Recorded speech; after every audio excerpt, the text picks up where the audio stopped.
Okie dokie, I believe we are all the way live. Hello and welcome to my graveyard. I am your host of the evening, the Cemetery Man from Salem, Mass. Always taking names and kicking candy ass. Live in the color here with you on Grande's Graveyard. Welcome back to another edition of the show and happy Friday the 13th Eve, ladies and gentlemen. Yes, today is Thursday the 12th, and just like pretty much every other past Thursday the 12th before Friday the 13th, I've always wanted to do like a Friday the 13th centered show. Now, I've ranked the series more than once. Old school review, I did a ranking of the series, and I had actually my good buddy Kyle Allen. He came on the show, and we did his rankings of the series. So I was like, man, I don't know, like do I rank them again? And I just started to think like, what show topics? How can I kind of switch things up Friday the 13th wise? And I thought this show would be the perfect idea to not rank the series, but to rank some of the characters, actors, and actresses that portrayed, parts in the series. And tonight we're going to be ranking the final girls, the Jasons, and I decided this is a last minute throw in. I figured why the hell not, because I don't know how long this show is going to go. The final guys, the final boys, if you will, they will be ranked on this show as well. So we've got 3 tier lists, 0 regrets tonight on the Graveyard. So I'm super excited. We've got a bunch of people hanging out in the chat already. AJ's in the house. Well, we're waiting. Well, all right, I'm here, buddy. Slasher Fred's in the house. What's going on, Fred? Dead. Oh no, you're doomed. You're all doomed. Crazy Ralph, where you at, buddy? Favorite slasher series? Dude, absolutely agree. Falcon Adam, welcome to my graveyard, my friend. Trenchy's in the house. Hey, what's up, dude? What's up, man? Good to see your name, Trench. Hope all is well with you tonight, good brother. I am super excited to talk all things Friday 13th. And honestly, Friday 13th tradition, I initially was like, maybe I should do a commentary, like do a live commentary, but I figured this would be more fun because this way people can kind of get in on the conversation where they would rank people, and we can go from there. So I'm super excited about that. I've got the good old box set right here. So I don't know which one. I'm leaning towards tomorrow. I think I'm gonna watch part 7. I don't know. I'm thinking the New Blood would be a fun one to watch on Friday 13th tomorrow. So I don't know. I'm leaning towards. Oop, I grabbed the wrong one here. I'm leaning towards this bad boy right here. This is the one I'm leaning towards watching tomorrow. I don't know why. It's not my favorite of the series, but I don't know. I always try to watch a different one. I don't know if I'm the only one. I always try to watch one of the Paramount 8 on Friday 13th. Like, I don't watch Jason Goes to Hell or Jason X or that the remake maybe, but I don't know. That would just be to be different. When ranking the guys, are you going to count all 3 Tommies as separate or one? Actually, this list I believe has all 3 separate Tommies, so I'm super excited. I got the tier maker up here. James Moss in the house. What's up, good brother? Hope all is well with you tonight. Happy Friday 13th Eve, my friend. And I guess without further ado, we can jump right into this son of a bitch. I mean, why not? First and foremost, I mean, the old saying remains true tonight, ladies and gents, and that is ladies first. Yes, ladies first tonight on Grande's Graveyard. We are going to be ranking all of the final girls of the Friday the 13th series. So let me get this up here. And these are all in order, by the way. I put them in order. They weren't for some reason, but now they are all in order. And first up, of course, we have Alice, Sweet Alice. Not that Alice, Sweet Alice, but Alice, Sweet Alice, nevertheless. The legendary Adrienne King, the first final girl of the series, of course, who took on Mrs. Voorhees and chopped her goddamn head off. Epic, epic stuff. But Adrienne King, now, as far as going about ranking these, this is going to be tough because I want charisma thrown in there. I want toughness thrown in there. Prettiness definitely a factor for me, at least. And this, I don't know, this is a big criteria. There could be a lot here. Acting ability, a lot of these things are going to be thrown into this. Adrienne King was sort of an unknown and didn't do too much work after Friday the 13th, sadly, because she came across a stalker who threatened her life, actually had a gun to her head at one point, and really scary stuff there with Adrienne King. It's a shame she didn't go on to do more. Of course, she's one of the only final girl that shows up at the beginning of the following film, only to get killed off, unfortunately, by Jason Voorhees. Jason's first on-screen victim, funny enough, was the person who killed his mom. So very interesting. I like her. In the first film, she doesn't have too much to do. Like she's definitely quiet. Like you get the idea of maybe virgin, but maybe not. I mean, you have these vibes of that maybe she was with Mr. Steve Christie because she's drawing pictures of him and he's hinting like, "Let me take you out on a date," blah blah blah. So I don't know. I don't know. Maybe those two were getting it on. I don't really know. Also, maybe she had a thing for Harry Crosby, who seemed to like her. I'm not sure. But when it comes to Adrienne King, I'm gonna go with a very strong A. The first Friday the 13th final girl, and a final girl that I've really grown to like over the years. I've heard nothing but nice things about her at conventions. I know she's like got a great reputation just because she's one of the nicest ladies in the community, and rightfully so, because I think she has a great personality. Like, I've heard people say her niceness is weird. That's how hardcore nice she is. So I think a strong A would be nice for Adrienne King. Tomorrow I'll be watching Friday the 13th Part 6, Jason Lives. Very nice. That's a fan favorite.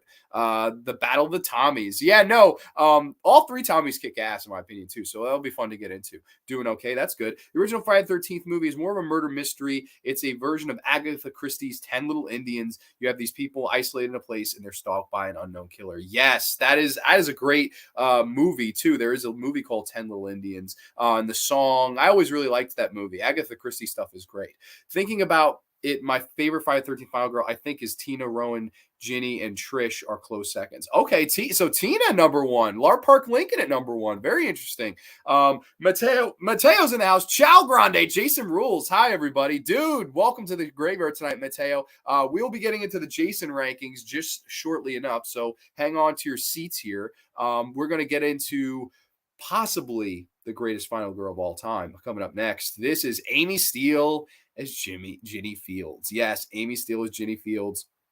What more can you say? I think, in my opinion, when you're looking at a final girl, this is the total package of a final girl. Not only was she beautiful, not only was she a great actress, but she gave a great charisma and coolness to the character of Ginny in this movie. And I liked that she had the whole psychology background, where she was trying to, kind of analyze Jason's childhood and, maybe he's just a frightened child and maybe he doesn't know any better and things like that. And it's interesting because none of these characters, aside from her, really tried to ever delve into the psyche of what Jason Voorhees was all about. What is Jason Voorhees thinking? We always talk about what Michael Myers is maybe thinking or maybe not thinking, but Jason Voorhees, they very rarely went there. And I was happy that they did with her character. She was cool.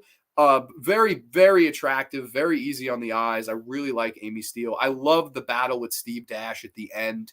And I just think that's one of the best Friday the 13th battles is between those two and the chainsaw. And I always loved the idea of the ending of part 2 where, Jason and Amy Steele, they come face to face and she puts on Mrs. Voorhees' sweater and she tries, her idea is, if I pretend to be the mother, I can fool him. And you've done your well job and mommy is pleased. And Jason, kneel down, Jason. He kneels down and he's sort of looking at her kind of like something's not right, man. My mom got a lot younger and a lot prettier somehow. And also, oh yeah, her head is reattached. But I don't know. There's something about the psychology of that scene. It's one of my favorite endings in any finale of any horror movie. The idea of, let me try to outsmart this son of a bitch right in front of his eyes, face to face. And the fact that she has to sort of hold back her emotions and keep calm, cool, and collected. That's why I really love her. Amy Steele, to me, is the ultimate final girl. And of course, she's in this movie right behind me, April Fool's Day, as the final girl. And I love her in that as well. I would say an undoubted, undisputed S tier for Amy Steele. Absolutely love her. I wish she had done more. I wish she had come back in part 3. It's kind of a shame that she didn't do more of these movies because I thought she was tailor-made for them. Let's see. I wonder whatever happened to Paul. Don't we all wonder what happened to John Fury? Fun fact, though, Mr. Fred, Paul, he's going to be our first on the final boy list. So we got the final boy list here tonight, too. We're going to be talking about Paul. What the fuck happened to Paul? I don't know. Maybe he's off somewhere with muffins. I have no fucking clue what happened to Paul. They don't even know what happened. Lar Park Lincoln is number 1 on my list. So we got 2 Lar Park Lincolns, man. Wow, this is fucking interesting. Anybody else have Lar Park Lincoln? Anybody else have that love for Lar Park? I don't know. Steele, hell yeah. Not John Steele, but Amy Steele. Amy Steele for the win. To me, the best final girl of the whole series. Jason, top 3 horror villains. Go, you Grande. Oh, easily. Oh, we say Jason top 3 horror villains. Yes, absolutely. You're asking me if he is a top 3 horror villain or my top 3 Jasons. I'm confused. If you're asking top 3 horror villain, easily. He's probably number one. I mean, I am a mark for the Friday 13th series. He's probably number one for me. Ginny was badass. Completely agree. Is Jason for you the top 3 greatest villain of all time? Definitely, absolutely, undoubtedly top 3 villain of all time. It's a simple motive. You let me drown, and all these promiscuous teens trying to, get high, get laid, maybe a little bit of both, killing them off one by one, and in vengeance of his mother. I mean, you gotta love Jason Voorhees for that. Don't get me started on April Fool's Day. Man, what do you got against April Fool's Day? I think Tommy Jarvis could have been an Ash Williams of Friday 13th. Well, if you think about it, man, he got his own trilogy. 4, 5, and 6 is the Jarvis trilogy. It's unofficial, but it sort of is the Jarvis trilogy. He's in all 3 movies.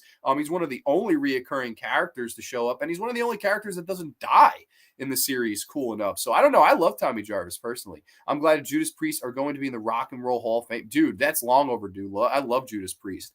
Oh boy. All right. Coming up next is Miss Dana Kimmel from Friday the 13th, Part 3 in 3D. I might piss people off here. I don't. This may be my most controversial pick of this entire show. I don't know.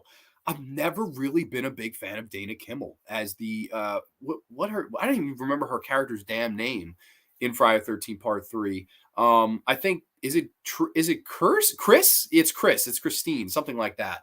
I don't know, man. I never felt much for this character, and I felt that she was sort of annoying. I don't know. I know, of course, if you don't know the background, Dana Kimmel was in a little slasher movie called Sweet 16. And Sweet 16 netted her the job to be in Friday the 13th as the final girl. That's how she got casted. Somebody in Paramount must have saw Sweet 16 and said, hey, this should be our next final girl. Beautiful, beautiful to look at. I'm not trying to say that Dana Kimmel was not an attractive woman. As a matter of fact, it's funny enough, out of the first 7 Friday the 13th final girls, she's the only non-blonde. So it's interesting. I'm glad they shook it up a little bit. I mean, how many blondes are you going to have be the final girls in this series? I mean, it's absolutely crazy. I'm cool though that they went with a brunette, but I don't know. Character-wise, there's not much there. She's sort of here for me. There's the whole, of course, the scene where she's explaining that Jason maybe tried to molest her. Weird. I think that they have a decent dialogue where she says, oh, the quiet of the woods, it's deceiving, you're always in danger out here. I like that. I think they give her some good dialogue there. But I do think, for what it's worth, even though I'm not big on her, I think the chase at the end is the best chase in any of them. I really do. I think the chase at the end between her and Richard Brooker, who one of my favorite Jasons, I already spoil that. One of my favorite Jasons. I love the chase at the end between the two. It is a fantastic final girl villain chase. It's just so good. Of course, she finds her friends' bodies in the closet. She tries to stab him in all sorts of crazy ways. He keeps kind of dodging. She gets him in the knee and then just kind of throws the knife at her head, just misses. She goes to drive away. The car stalls. He goes to grab her through the window. She rolls the window up. He head smashes through. I mean, amazing. The scenes in the barn where she kind of, like a monkey almost, holds onto the top barrier of the farm and just drops down on Jason. Excellent stuff, man. I really enjoy her and the battle between her and Richard Brooker. I think it's a phenomenal final chase scene. And of course, the one guy causing the distraction, and then she kind of grabs the axe and then bam, right to the head. Jason kind of reaches out in 3D and crumbles to the ground. I mean, epic final girl villain chase. But the character, I don't know. I might be in the minority on this. I always thought the Vera character would have worked much better as a final girl. Not Tracy Savage. Tracy Savage was perfect where they cast her. That was a perfect casting for Tracy Savage. I liked Vera. I think she would have been a much more interesting final girl. Maybe even her and Shelley being the last two standing. And maybe you could still kill off Shelley, but maybe have her be the final girl, because the whole idea of her character I always liked was she wasn't supposed to be there for the weekend. Her mother was dead against her going. I don't want you going. I don't want you with these people, blah, blah, blah. she kind of shows up anyway, and she does get a cool death scene, but I always thought there was a little bit more to her character. A little bit prettier as well. And I don't know. I think she just had a little bit more charisma than a Dana Kimmel. I don't know. It sounds like I'm being hard on Dana Kimmel. Maybe I am. But Dana Kimmel to me was always sort of meh as a final girl. I'm going to have to go with a C for Dana Kimmel. If it wasn't for that ending, she'd probably be around the D tier. Like I said, pretty, but I don't know, just never really did it for me. The original Friday the 13th is like a reverse version of Psycho. Exactly. Yeah, the mother kills for the son as opposed to the son killing for the mother, and is kind of a center of 4, 5, and 6. Hell, he is the reason part 6 happens because accidentally. Exactly. Yeah, no, Tommy Jarvis is one of the most vital characters in the whole series. So I'm excited to get into him. Jason may have been going through puberty. I mean, maybe. I don't know. It's funny. It's the only one where they ever imply that he might be attracted to one of these people. And I always thought that was interesting. And I think the shots towards the end, the dream sequence, especially when he runs out of the house and she's kind of on the water and he's smiling at her. Very creepy stuff, man. I think that whole thing is very creepy. I love the trailer to the original that does the count up. Yes. And of course, part 2, of course, the body count continues, and the 14, 15, they go up and up and up. Yeah, I would have liked to see Vera and Shelley too make it to the end. Yeah, no, I think, even though her kill is fantastic, I just think she had more of a character, more charisma, more oomph to her, if you will. I don't know. I really liked Vera as a character. I think I would have made her the final girl. If I could go back and rebook Friday the 13th Part 3, I found her and Shelley's interactions far more interesting than her, Dana Kimmel, and Paul Kratka. I didn't think they had the greatest chemistry in the world.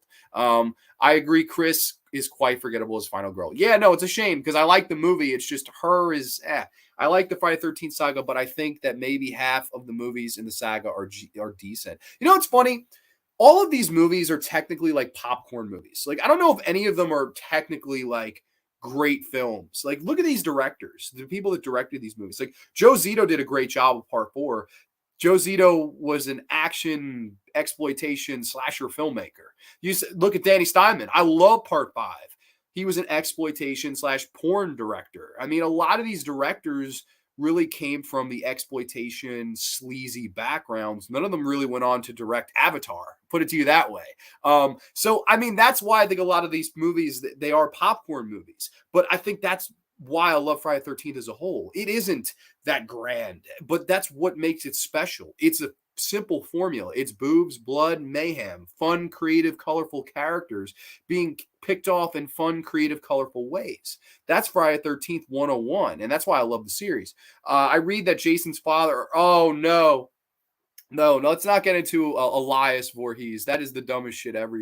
Anyway, oh my God, terrible. Avatar sucks anyways. Exactly. I'll rather watch any Friday the 13th movie. Yeah, pretty much any Friday the 13th movie over fucking Avatar. And I know that now they're making an Avatar sequel. I must have jinxed it. But coming up next, we have good old Trish. Yes, Trish from Part 4. Kimberly Beck, if you know the actress.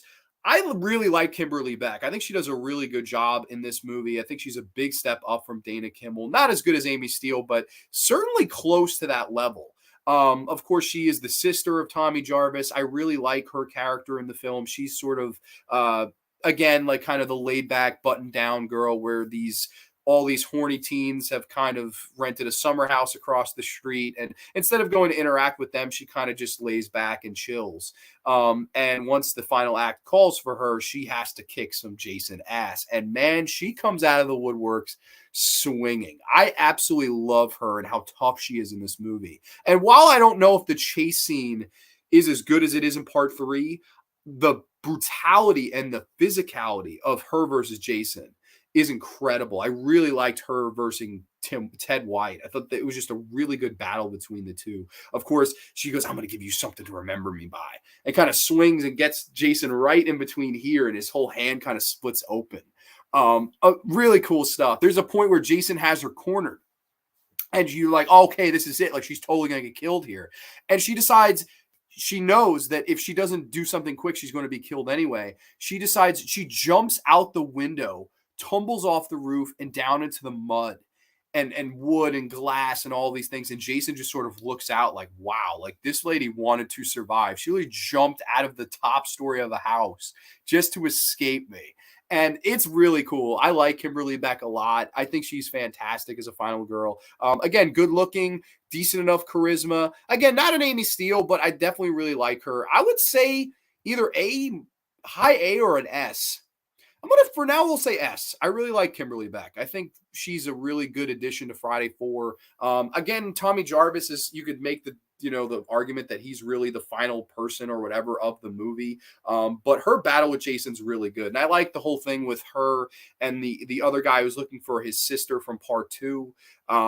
I like their chemistry together, and he's trying to explain that all these kids go missing in this area, and it's not a coincidence. There's somebody behind it. I like their scenes together, and he's killing me, he's killing me, he's getting killed right before her eyes, and the way she sells the terror on her face. Really good acting. I like Kimberly Beck a lot. I think she did a really good job. Let's see. R.I.P. Richard Brooker, who played Jason Voorhees in part 3. Yes, one of the best Jasons, and I will definitely get to him soon. Kevin Bacon, arrow in the neck, if I'm correct. Dude, of course. I love Kevin Bacon. That scene of Kevin Bacon, the original, is probably the best death scene in the whole movie. Part 4 is bloody cool. A lot of people's favorite. I love it. It's definitely in my top 3. There's an alternate ending in 4 where Trish has a dream where she finds in the bathtub. That's right. Yes. I don't know about that ending. I like the ending they used where Tommy Jarvis sort of looks into the camera, fade to white. I like that ending.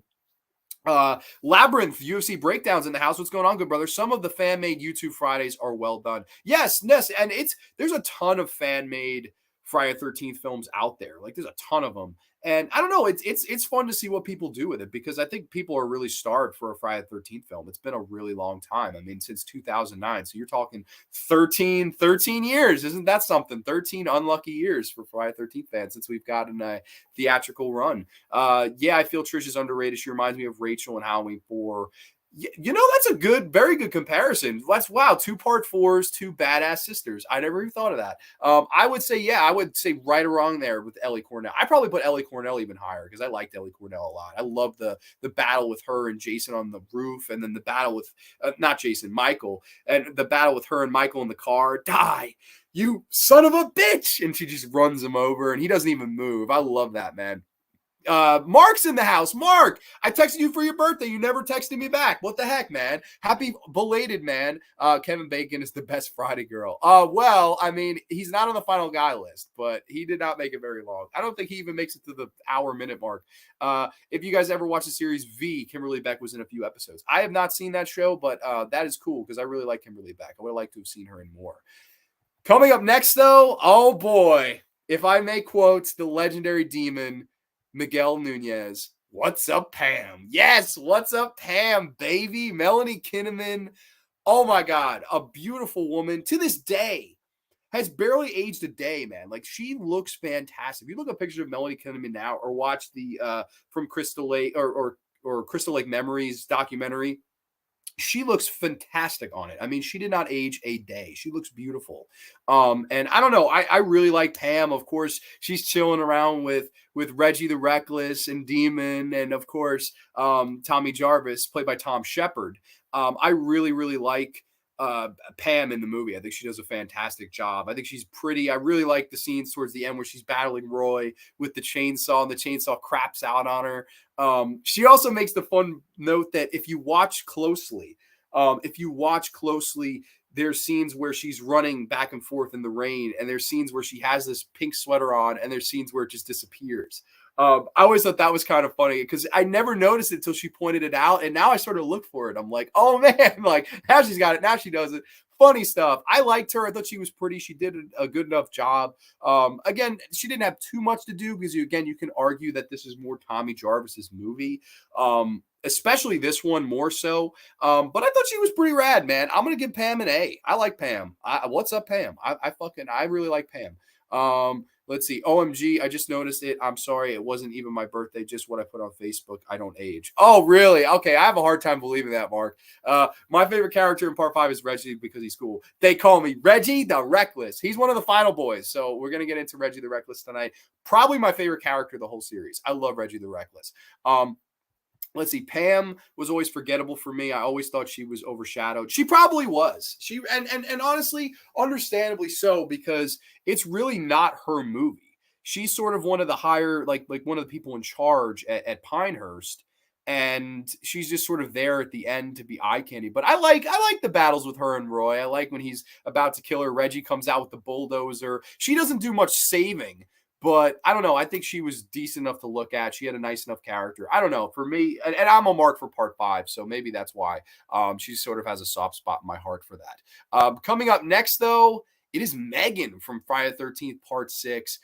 Again, another one I would say is very good looking, but this one, probably the most so of any of the Final Girls, is the most overshadowed by Tommy Jarvis. I really do think that she's the one that gets the most overshadowed. They have a fun kind of romance in the film between the two of them, and the wherever the red dot goes, yeah, bang. I love that. I think that's fantastic. And the scenes where they're in the car and in the car chase, I love that. It's a lot of fun. I think she had a nice charisma to her. She was very fun, likable. Definitely very likable. The actress, though, she didn't go on to do too much after this, unfortunately. Very few acting roles for her. But I don't know. I think for what she was asked to do, I think she did a good enough job. I don't really think she did a poor job at all. For me, it's either low A or high B. I'm gonna say like a B plus for Megan. I like Megan. I think she's definitely overshadowed. It's really not her fault. It would have been interesting to see her be the outstanding lead. Granted, you don't learn much about her character. Like, you have her father's the sheriff, and that's really it. They go into, they argue, but there's not much to her character. Like, you don't learn much about her. There's no arc for her. Sort of middle of the road for me. Not bad, certainly not bad. I would say a little bit more charismatic than a Dana Kimmel, but I don't know, nothing special at the same time. Let's see. There was also Friday 13th series canceled about the antique shop. Yeah, no, I don't know. I never cared for the Friday 13th series. The show, that is. Megan is okay. Yeah, middle of the road for me, like a B. Nothing crazy. But up next, okay, we have fan favorite here, Miss Laura Park Lincoln. Yes, of course, the carry to Jason, if you will. Of course, if people don't know, the whole idea behind Friday 7 was, we got to shake it up. We got to shake it up, all this shit. They wanted to shake up the formula because they felt it was getting a little bit stale. So what if we had somebody else with, powers or super strength or something that could take on Jason in a fight? And in steps Laura Park Lincoln as Tina. I like that this is the first Friday the 13th film since probably the third one where it does focus more on the final girl as opposed to Tommy Jarvis. Of course, this is the first one since part 3 without him. And I think she does a good job. She has these good scenes with Terry Kaiser, of course, who played Bernie in A Weekend at Bernie's. He's this like mean, evil psychiatrist to her, and she's sort of using her telekinesis. She can't control it and things like that. But I really like the battle between her and Kane Hodder towards the end. I love that she's like throwing the couches at him. She makes the house collapse on him. She makes the wire go into the water and electrocute Jason. She puts up a hell of a fight without even really laying a hand on Jason. I think it's really cool. She makes him go through the steps. She puts all the pressure on his face so the mask pops off. There's some really, really good stuff with her character in this movie. I really enjoyed the whole idea of a girl with telekinesis, aka the Carrie versus Jason battle in this movie. As for the actress, I don't know. I think she's sort of, I don't know. Like, I think if Amy Steele was playing this part, it would have been knocked out of the park. I think even if the girl playing Megan was playing this part, I think it would have been a little bit more charismatic. Maybe, though, that was the whole point. She's really not supposed to be charismatic. Her whole character is that, I'm sort of shy and I've been treated like a freak my whole life because I have these telekinetic powers. So maybe that was more towards the character. I generally like more charismatic leads, where she definitely, it's the one thing where she's lacking is charisma. But I don't think that would have worked with her character. Her character was more, I'm bullied, I'm a loner, I've found this guy, Kevin Spiritus, who apparently they hated each other in real life off the set because she had a crush on him and it turned out he was gay. So there was a whole fucking thing with that. But Lar Park Lincoln seems cool as shit in interviews. I think she's still pretty to this day. I would give Lar Park Lincoln a high A. I really like Lar Park Lincoln. I would say she's up there with some of my favorite Friday the 13th final girls. Not one cop believe in Tommy Jarvis in part 6. Yeah, that's right. That's true. I always thought Megan was the hottest. She's definitely pretty. I don't know if I had to pick a hottest. That's tough. I don't even know if I'd pick a final girl for hottest. I would say like Judy Aronson in part 4, Juliana Gull in the remake. Those are like the best looking Friday the 13th girls, I would say. I've noticed that the opening of A New Beginning kind of foreshadows Jason Lives. Both movies begin in the cemetery, and the grave robbers dig up Jason only to, bring him back to life. Yeah, no, it's funny. Part 6 sort of rips that off. Keen Hodder is number 1 on my list as Jason Voorhees. We're going to get to the Jason list next, my friend. Tina was awesome. She was the only one that could body Jason, so to speak, and she whooped his ass, and she also had a cool backstory with accidentally murdering her dad. That's true. I'm glad you mentioned that. I almost forgot that. I like the whole background story of she believes that, she accidentally caused her dad's death. And they tied in somehow that Jason was the one that killed her dad. Like he took out the bridges of the thing he was standing on and he went down. Like they referenced that. I thought that was always like, wow, like that's fucking convenient that Jason killed him. And then of course the end, he comes back and gets revenge on Jason. I don't know. I always thought that was kind of funny. I like Lar Park Lincoln though a lot. Bullies pissed me off, dude. Bullies suck. Mac is in the house. Magnum Mac, welcome to the graveyard, brother. Violet from part 5 and the final girl from part 3 are super hot. Yeah, no, I love both of them. They're fantastic. The girl, it's funny, like Dana Kimmel is one of the most beautiful of all of them, but I don't know, as an actress, I was sort of on her. Let's see, Mateo, what's worst, part 8 or part 10? I would say part 10.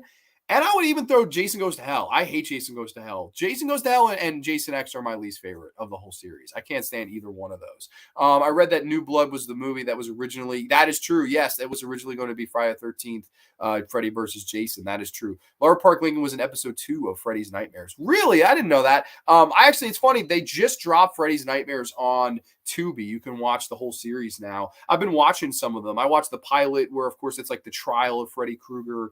I actually like that episode, directed by Tobe Hooper. Cool enough. But I watched another one where it was like this game show. This woman is like wishes she could be on this game show. I thought that was a pretty cool one. I don't know. Let's see though. Next up on the tier maker. Oh boy, Jensen Daggett, of course, from part 8.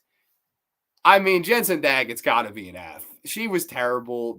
Granted, is there much there for her?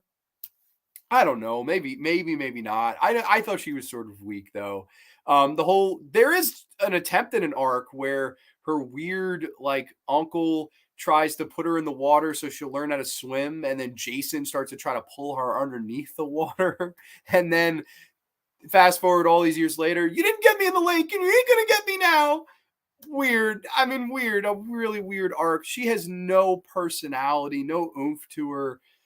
Jensen Daggett was like a block of wood. Let's be honest. I would say Jensen Daggett's going to be the first F of the tier list. We're going to probably keep Jensen Daggett at an F because I don't know, man. I just did not care for her at all. I don't know. I don't mind Friday 8 as much as most people. Like, I can have fun with it. Especially when it gets to New York. Once it gets to New York, I enjoy the rest of the movie. But granted, it takes about an hour on a cruise ship to get to New York or Vancouver, as a lot of people have said. But I don't know. I don't mind. Jensen Daggett is very to me. Let's see. Yeah, Rennie is kind of forgettable as well. Yeah, no, she's so forgettable that I refer to her as Jensen Daggett. I forget her fucking character's name. That's how shitty. Granted, they did try. At least they tried. Like, they tried to do something. But it's just sort of weak. There's not much emotion there for me to sort of garner up and cheer for the character. So she's going to stay in the F tier for me. Jason X has a scene where the sense of teenage sex is a presence, gives him the strength to break out of cryostasis. This is the best movie. Of course you like Jason X. I know your humor. Your humor is Jason X humor. That is so you. I've noticed Jason Lives kind of references in Nightmare on Elm Street. There's a girl named Nancy who insists on having dreams about someone after her and the actor who plays the cop. Yeah. I never thought of that, but sure, that's definitely was in Shocker. Yeah, that he's the guy. I think he's the one that gets turned by Horace Pinker. I never thought of that, though. That's interesting kind of connection here. Up next, oh, boy. Oh, my goodness. The chick from Friday the 13th, Part 9, The Final Friday, Jason Goes to Hell. As so did the Carrie Keegan, isn't that her name? Carrie Keegan. Another just absolute, probably in my opinion, the worst final girl of the whole series. I can't stand Carrie Keegan. I can't stand Friday 13th, the Final Friday, Jason Goes to Hell. I never liked the movie. John D. LeMay acts circles around her. He's a lot more enjoyable, can take care of himself, fights Jason. There's something about John D. LeMay that I like way more than her character. I don't know. I really like John D. LeMay a lot in Jason Goes to Hell. He's the most enjoyable, likable character. Her though, I believe they insinuate that it's Jason's sister. If correct me if I'm wrong, but I believe that's what they insinuate. Brandon, it's been a while since I've seen Jason Goes to Hell, and I have no interest in ever rewatching the movie, to be honest, because I hate it with a burning passion. They insinuate that that's his sister and the bloodline has to stop Jason and this like mythical dagger that she puts in Jason. It's fucking atrocious. I really do not care for her character. I don't know. I would say she's the second straight F. I don't like her and I don't like that movie. Jason X is one of my favorites as well. Top 5, same. Wow, top 5 for both of those. Wow, that's very interesting. We're going to have to hear your rankings before the night's out, Trench. Rennie's uncle is a douchebag. Yeah, that guy was a piece of shit, man. At least he got what he deserved. I hate Jason Goes to Hell with a burning passion. Me too. Jason Goes to Hell is the worst Friday 13th movie. I fucking hate it. Jason's Voorhees' dad should be in the Final Friday. Oh, God. I hope they never bring Elias Voorhees into it. I think she's Jason's niece. He kills his sister, I think. Okay, maybe it was something like that. Either way, it was fucking terrible. I never, ever, ever liked that movie or that character. I thought she was terrible. She was even weird in the interview in the documentary where she was like, "Oh, I was ashamed to be a part of this," and I was like, "Yo, I understand you were ashamed to be a part of this, honestly, but like you didn't give any effort to give a good performance. She's just a block of wood too. Like both of them are just there's no oomph to them. There was a series I used to watch called Andromeda that was about the space pirates who teamed up with the captain who was frozen in time and was also in Jason X. Okay, that's interesting. Another space related thing to Jason X. Speaking of Jason X, the next chick on the list from Jason X, and I don't even know her damn name. That's how I think something Dogue, isn't her last name Dogue? Something like that. I forget her real name. Again, I'm sorry, this is going to be the third straight F. Again, nothing memorable about her character. A Friday the 13th movie that I never go back and rewatch. I remember the robot that kind of fights Jason. I remember her. She's a lot more memorable. And even the girl that gets her face cryogenically frozen and then smashed by Jason. I always thought that was fun. A really fun kill in the series. I really like that one too. But her character, nothing to it. Like, what is there really to her character, man? I don't know. I never really cared for her either. I would say my third straight F. It's a shame. We're starting to get into F tiers here. Miss C is in the house. Hey, Grande, sorry I'm late. No worries at all. I think Rowan, I love Rowan, one of my favorites. Okay, so we got somebody who likes her. I don't know. Maybe I'd have to rewatch Jason X to give her more of a fair rating, but it's funny. Friday 9 and 10 back to back. It's just I don't care for those movies, so it's really hard for me to do or say anything about the Final Girls because they didn't leave enough impact on me to go back and rewatch them. But granted, the movie around them are not great either for me. Coming up next, though, Monica Keena from Freddy vs. Jason. Now, very good-looking woman, and I would say you could argue she's more of a Freddy final girl than a Jason final girl because this movie, it's weird. Like, they sort of make Jason the babyface. Like, she even at the end, she, like, throws Jason his weapon out of a sign of respect. So it's interesting. I don't know if you could really even consider a Friday final girl, but I think she has some good moments in the movie. Like, she has some fun moments where, she's talking to Freddy, trying to like battle words with him and welcome to my world, bitch, and slices his head off. And of course, the scene that's in the trailer, not in the movie, place your bets. I love the way she delivers that line. It's fun. I know a lot of people, apparently she gets a lot of shit. But she makes a good point in most of the interviews I see her in. Freddy versus Jason, who won? She always says, I won. And she's right. She did sort of win. Monica Keena was the winner of Freddy versus Jason. She kind of decapitates Freddy and, lured Jason into doing the dirty work for her. So through the ways of manipulation, I think she's definitely a smart final girl. Very pretty. Not the greatest actress in the world, but I don't know. I would say, we're gonna go C plus, like C plus range. I'd put her right around the same way as Dana Kimmel, right in that same boat. Maybe a little bit more charisma and definitely more of an ass kicker. But again, I don't know if I would say she's a Friday final girl as opposed to more of a Freddy final girl. But she's cool. I did like her. Let's see. Jason X. I only remember two girls in the tent. Yeah, exactly. Like Jason X in one of those movies. It's like I remember a couple scenes from it, but it's one I very rarely watch. I've maybe seen the movie 3 times. Like it's one I never go back to. Italian Goodfellas in the house. Jason Goes to Manhattan is my favorite. Okay, it's a part eight favorite here. Very interesting. Lori is dope. She cuts off Jason. Freddy's head. Yes. You meant Freddy. I got confused. No worries at all. These things can get confusing. I've trust me, there's been a couple times tonight where I'm like, I felt like a marble mouth. I like the cast in Freddy vs. Jason, but I don't see the problem people have with the characters. They're fun. I mean, it's a slasher movie. Like, what are people going to bitch about in a slasher movie with the characters? I think they're fucking fine. The characters in the movie are absolutely fine. I don't know. I agree with you. I don't think they're any better or worse than they are in other films. And matter of fact, I think they're better written characters than a lot of them, to be honest. Finally, though, from the remake, reboot, whatever you want to call it, this is Amanda Rigetti. And she, of course, she's taken captive by Jason towards the beginning of the reboot remake. She's chained up because she looks like somebody. I never could figure out if he thought she looked like the mother or somebody that he loved or something. It's like this woman in a locket that she looks like, but they never really explain who that woman is unless it's his mother younger. I don't know. But he kind of holds her in the underground layer. She doesn't really get much to do. We don't get much of her character. She's sort of chilling with the boyfriend. And then most of the rest of the film, she's being held captive by Jason until the end where she kind of has to help her brother, fights Jason and Jason, say hi to mommy in hell, and stabs him as he kind of gets dragged away by the chains. I don't know. I think her character is sort of, they don't give her enough. There's really no room for her to grow. She's barely. Danielle Panabaker's character gets more of a final girl spotlight than her. And then the whole twist towards the end, Danielle Panabaker gets killed. That was an interesting twist. Didn't see it coming. But doesn't have enough screen time. It's really not her fault. I'm going to say barely passable, like a D. They don't give her enough. Like when she's on screen, it's okay, but she's not on screen enough to really be memorable as a final girl for me.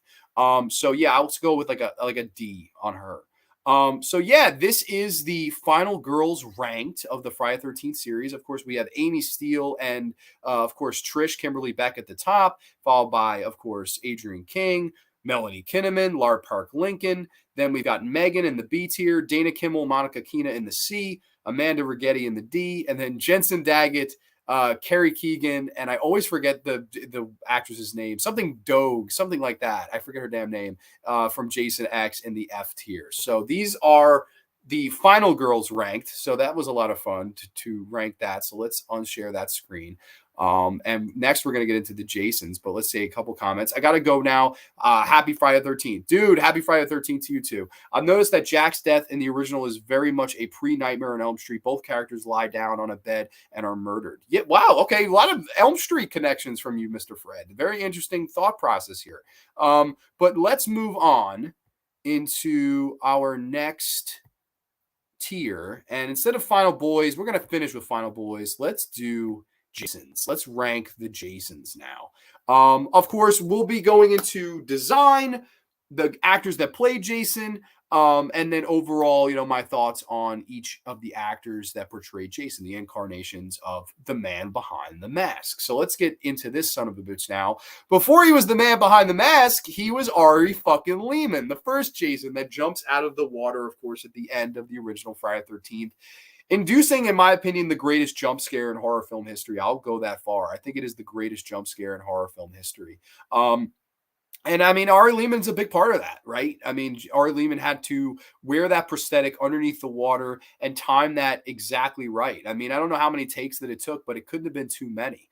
And I don't know. I always thought it was a fantastic way to end your film because it's something that nobody expects to see. And Ari Lehman as a guy seems like the coolest guy ever. He has a band called First Jason. He's really one of those people that embraces the fact that he was the first ever Jason Voorhees. I know it was originally going to be Sean Cunningham's son. And Sean Cunningham's wife, or I guess the the mother, she was like, no, you're not putting my son in any latex. He's not sitting in a freezing lake. He's not doing it. And they asked Ari Lehman to do it because he was in Manny's Orphans, which was the film that Sean Cunningham made, of course, before Friday the 13th.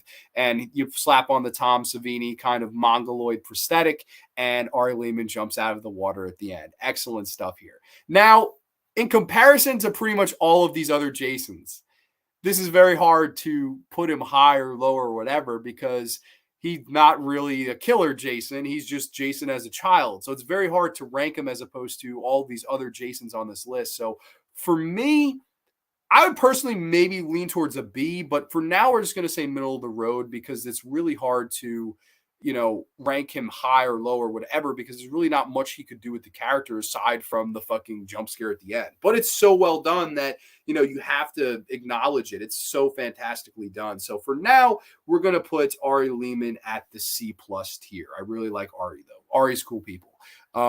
Let's see. Full body latex is so much fun. He missed out, LOL. Yeah, full face latex. And then he had to chill in the water and wait for the cue to jump up and grab Adrian King under the water. But I thought he did an excellent job. The ending of the original where Jason rises from the water is very much a reference to End of Carrie. Yes, that's the point. They wanted to rip off Carrie, that last jump scare, if you will. Very cool stuff. Coming up next, though, it is Mr. Steve Dash. Yes, Steve Dash from Friday the 13th Part 2. Of course, he's the only Jason I actually ever had the pleasure of meeting. I have an autographed photo of him over there. Very cool guy. It's funny, when I met him, we shit on Warrington Gillette for a good 20 minutes. Like, I started talking with him, and I said, hey, you ever run into Warrington lately? And he went on this whole rant. He's very New Yorker, very, very old school New Yorker. Like, he talked like that heavy New York accent. And that motherfucker. Like, he was a funny guy, Steve Dash. May he rest in peace. It's sad. A lot of these Jasons have now passed away, unfortunately. So it's a shame. So I'm going to be saying rest in peace quite a few times. I believe Richard Brooker, who else? Ted White still might be with us. I don't know. I can't think. But I don't know. Steve Dash, it's interesting because he's not the hockey mask wearing Jason. He's the first ever Jason to be a killer, but he is the tater sack Jason. Of course, the one eye hole and the sack over his head, running around killing people. Amy Steele always made the good point that it's scarier than the hockey mask Jason, because it's something that, a real psychopath would put on their head. In similar vein to, I don't know if we have any the Strangers fans in the house, the kind of clothing they wear. People say that's scarier than a hockey mask. Although the hockey mask is more iconic, the tater sack is more horrific and realistic, if you will. It's something that a real crazy son of a bitch might wear when he's running through the woods after you. I like Steve Dash. I know a lot of people have criticized that he was not tall enough, not big enough to really play the character. But at the same time, he was also playing like the younger version of Jason. So maybe Jason hasn't grown all the way yet. And he wasn't very muscular. He was much more of a normal guy. But I don't know. I personally love Steve Dash. I think he did a wonderful job. For me, it's either going to be a B+ or an A-.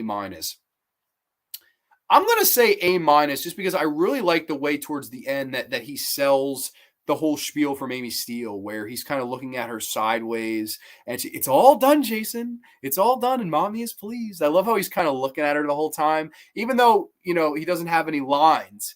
He is able to convey the whole like this is interesting. Like, he knows something's up, and then when he sees that it's not, he sees the head. He goes, "Oh, you're not her," and just kind of blocks in the way. Very cool stuff.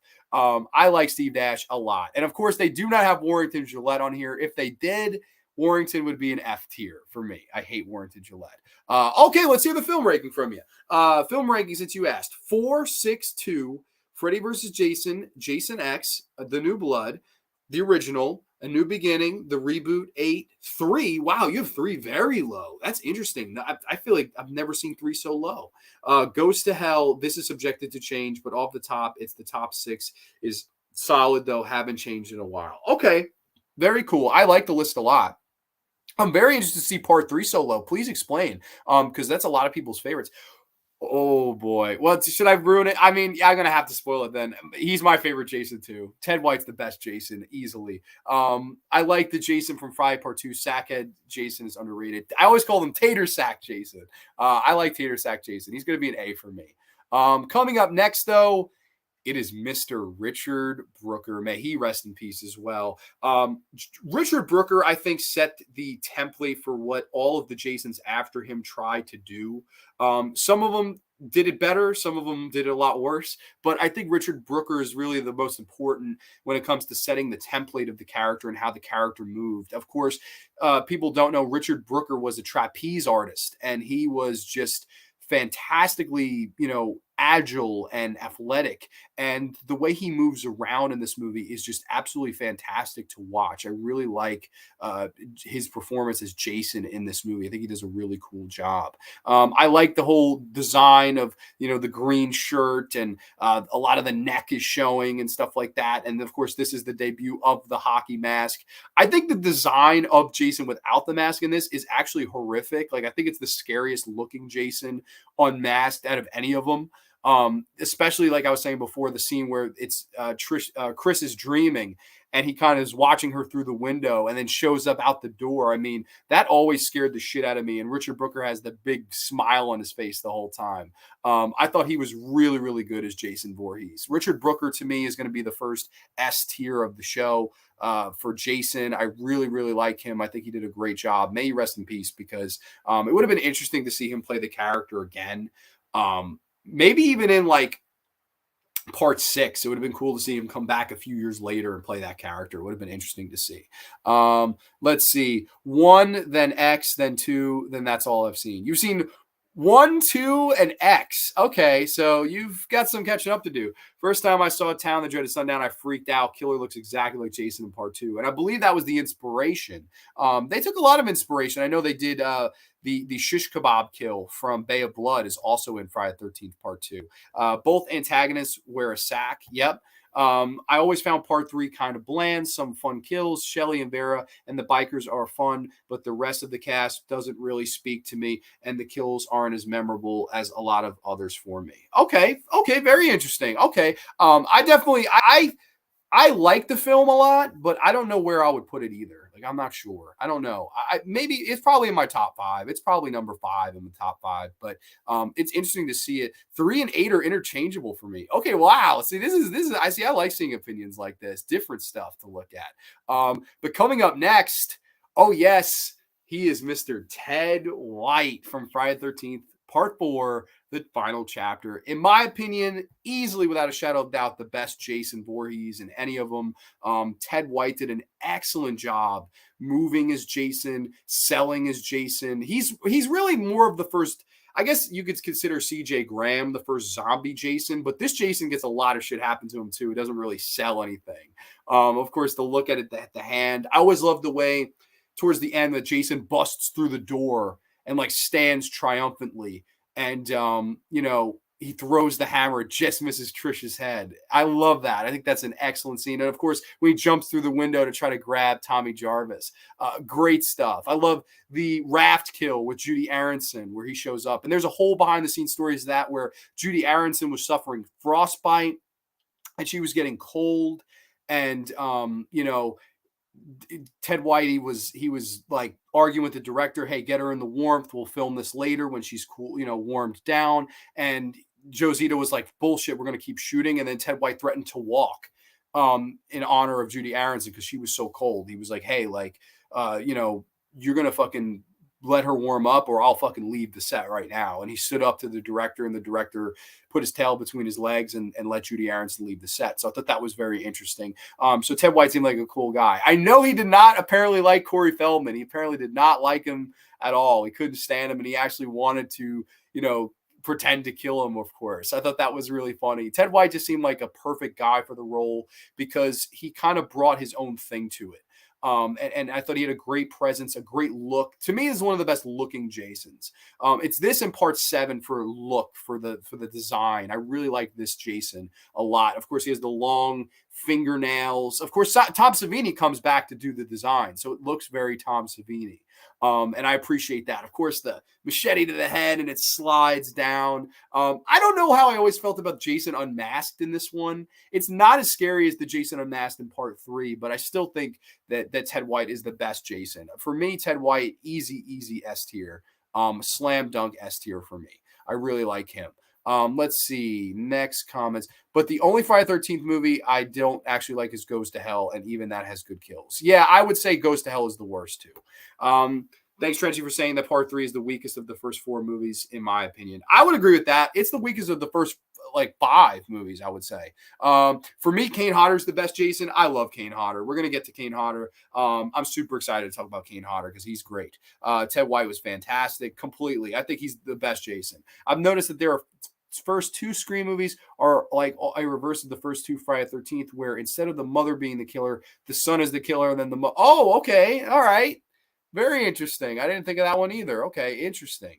Let's see though. Next up, now I guess you have to sort of go these two together. This is Tom Morga in part 5. Of course, the one right here with the worms is Jason in the grave. That's apparently the real Jason in dream sequences and stuff like that. But it's also the same guy playing the Roy character. It's this legendary stuntman Tom Morga, and of course Dick Warlock was the the stunt coordinator on the film. So a former Michael Myers instructing a current Jason Voorhees, ripoff artist, if you will.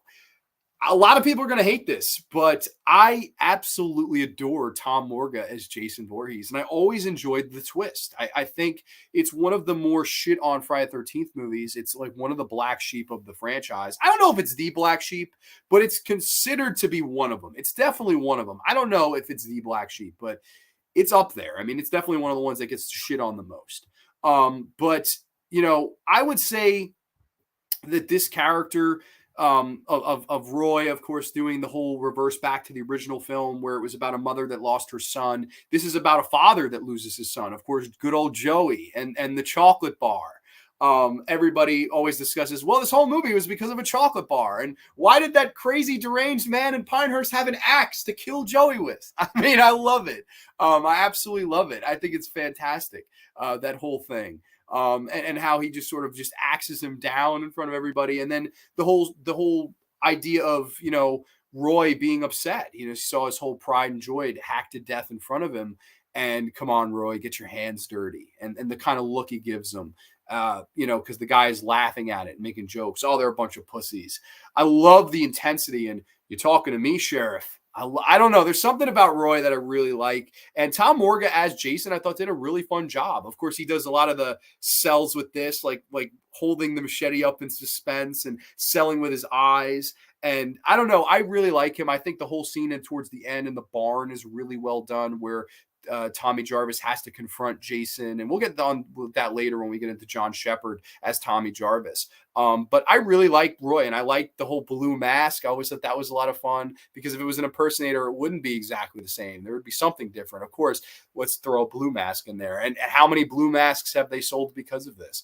For me, Tom Morga, the blue mask, it's going to go in the S tier. I really, really like Tom Morga's Jason. I thought he did a wonderful job. Back to the comments. Let's see. Fear says Master of Fear is here. Hey, part 6 is my favorite Friday film. A lot of people's favorite. I know that the sense of humor and Tom McLaughlin's direction, a lot of people love that one. Excellent pick. I've noticed that in the original Friday the 13th, the scene where Alice finds the body of Steve hang upside down from the tree is a reference to, Paul. Let's see. Yeah, Roy was a fun Jason. I like Roy a lot. I think Tom Morga did a good job as the character. Another S tier for me. So far, so good with these Jasons, right? Until we get to CJ Graham. All right. Now, a lot of people aren't going to like this. I think CJ Graham is one of the more overrated Jasons. I'm not a big fan of CJ Graham. A little too robotic for me. And this is the introduction of the zombie Jason, which I don't like nearly as much as the Jason, at least in the first 5 films. I feel like after part 5, the series, like Jason becomes just untouchable. Like he's next to untouchable. I know he sells a little bit in part 7 and stuff like that, but it's zombie Jason from part 6 on. This is the first one with zombie Jason. I guess from a zombie Jason perspective view, he plays the character perfect, but in my humble opinion, very very at or below average. I never cared for CJ Graham. He had the size, but I just never cared for the way he moved as the character. I think the movie around him is fantastic. I always liked the finale with he and Tom Matthews in the water, and he throws the chain around him and try to drown Jason. I always liked that. But I don't know. Overall, I don't know. I'm sort of middle of the road to below average with CJ Graham. I'm gonna probably piss a lot of people off here. CJ Graham's probably a D, like a D plus for me. I never really cared much for him as Jason. I don't know. I think he's a little bit overrated. There's not much there. Like not enough selling, not enough. I didn't care for the design. I don't know. Never been a big fan of CJ Graham. So I don't know. Unpopular opinion. I don't see any comments. So maybe I've shocked people or people agree. I don't know. But moving on into probably everybody's favorite Jason.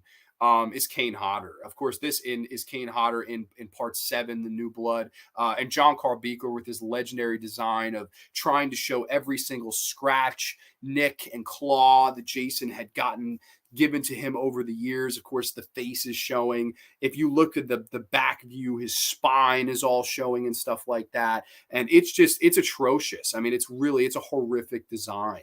In my opinion, it really is. I really like Kane Hodder as this character. He brings up the iconic heavy breathing, and I love his battle with Lar Park Lincoln in this movie. As the two of them battle and fight, Kane Hodder was not only born to play Jason Voorhees, but I love that he took it so seriously. Like even though I like Ted White the best, and I think he did the best job, I think that it was a job for Ted White. It wasn't just a job for Kane Hodder. This was a big part of Kane Hodder's life, and the thing that people are going to remember about him long after he's gone. Thankful he's still here. But Kane Hodder, he took it so fucking seriously and to heart, and gave everything he had to play this character.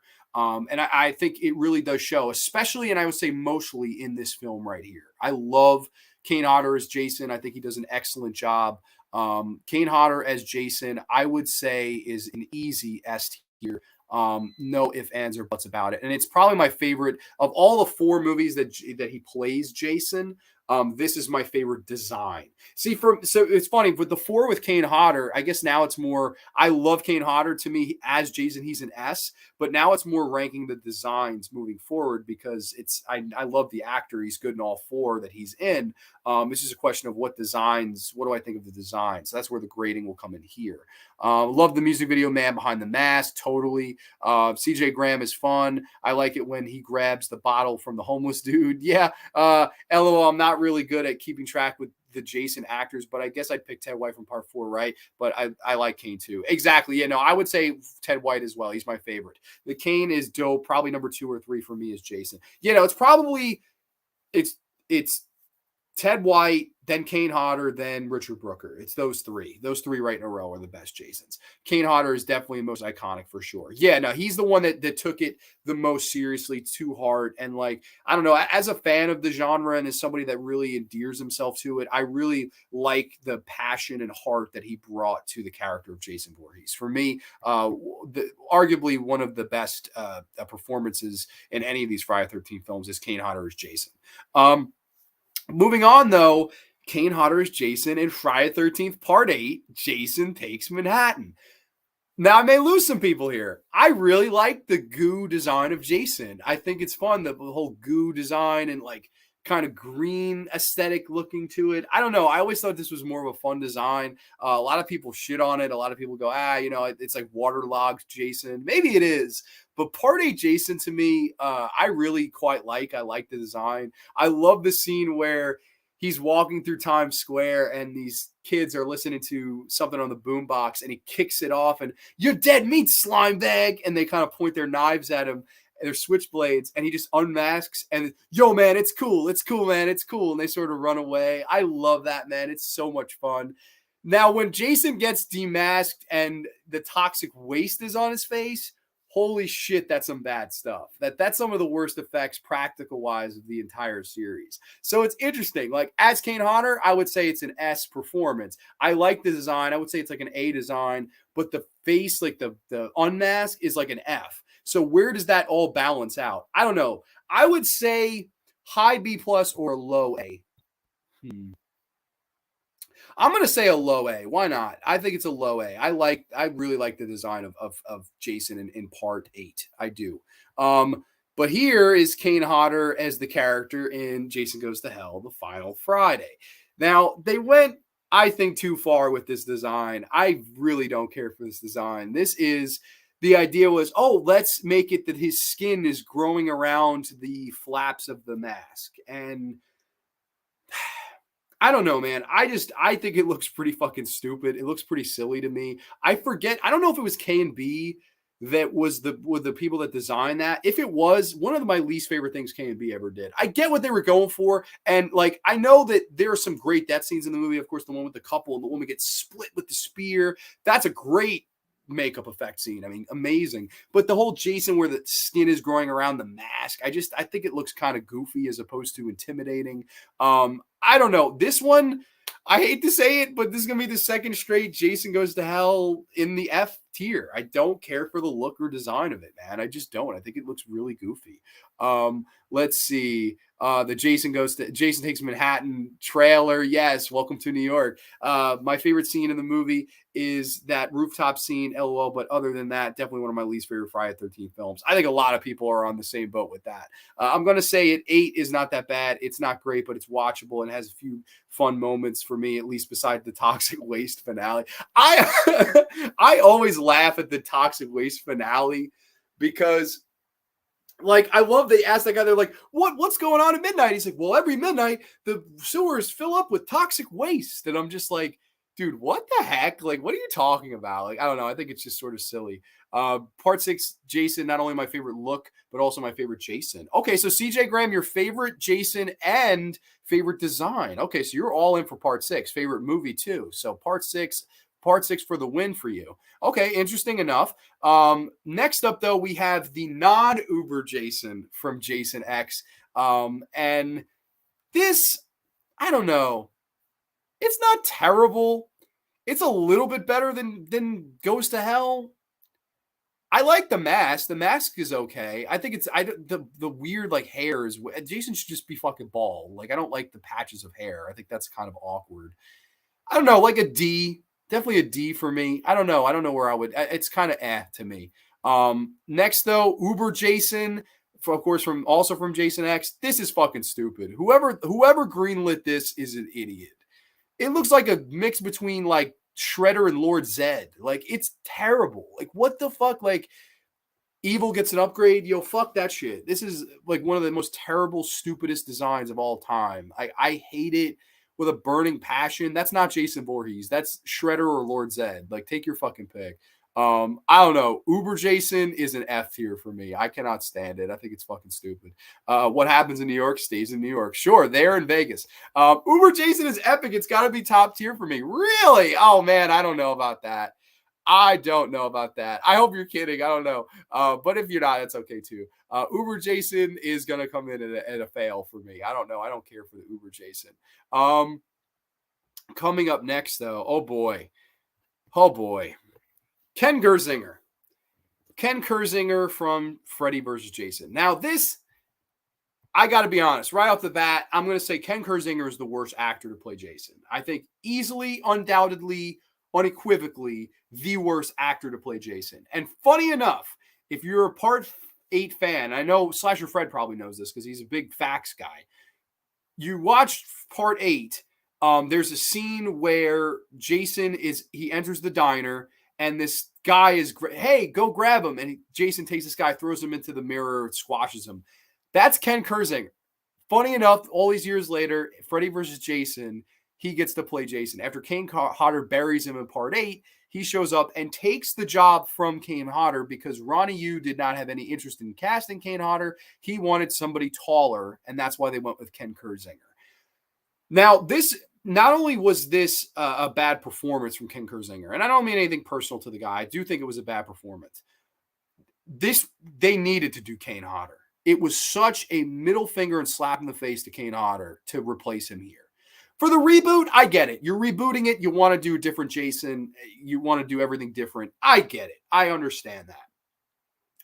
My problem with this is it should have been Robert Englund versus Kane Hodder. Those two guys, what they brought to their respective roles, Robert Englund as Freddy and of course Kane Hodder as Jason, how they personify. I mean, people when they think Jason, usually the first actor that comes to mind is Kane Hodder, and the same thing with Freddy. I mean, Robert Englund will always be Freddy. It's a disgrace that they did not take Kane Hodder to be Jason in this film. It should have been Hodder versus England, Freddy versus Jason. That totally should have been what they did here.